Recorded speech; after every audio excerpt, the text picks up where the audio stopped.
Kilala ang Iloilo sa mga centuries-old churches at mga lumang bahay na hanggang ngayon ay naipreserba at naging tourist attraction. We value talaga yung mga dati pang mga structures, mga lumang bahay, prehistoric industries are still being kept.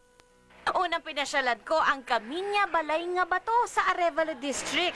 1860 pa nang itinayo ang bahay. We decided to open the house to the public para namang ma-restore ang pride of place. Yes.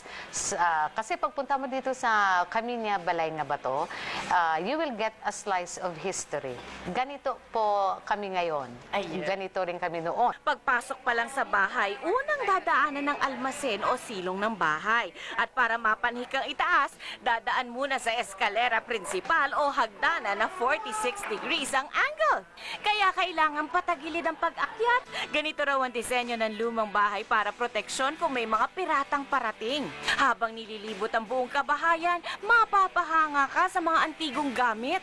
Matapos ang tour, isang masarap na almusal ang nakahanda. May pansit molo, tsokolate, mangga at biskwit.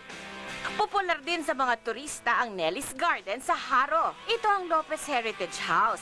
Itinayo noong 1928 at isa na ring National Historical Landmark. Itong nasa likuran ko tinatawag na Santa Barbara Roman Catholic Church and Convent.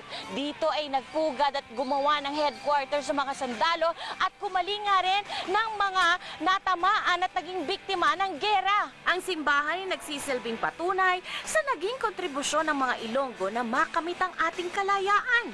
Siyempre, di ko rin pinalampas ang tinaguriang Athens of the Philippines, ang bayan ng Molo. Dito matatagpuan ang Molo Church na itinayo noong 1831. Sa loob ng simbahan, 16 na imahe ng mga santang babae ang makikita sa magkabilang gilid. Kaya nabansa ganitong feminist church. Sa bandang south naman ng Iloilo, makikita ang Miag-Ao Church na itinayo noong 1797. Isenyo sa harap ng simbahan ng nakaukit na puno ng buko, papaya at bayabas. Taong 1993 nang mapasama sa listahan ng World Heritage Sites ng UNESCO. Isa pang dinadayo ang simbahan ng San Joaquin na isa ring National Historical Landmark. Ang harap ng simbahan ay may disenyo na tagumpay ng mga Espanyol laban sa Moroccan Army sa Battle of Tetuan.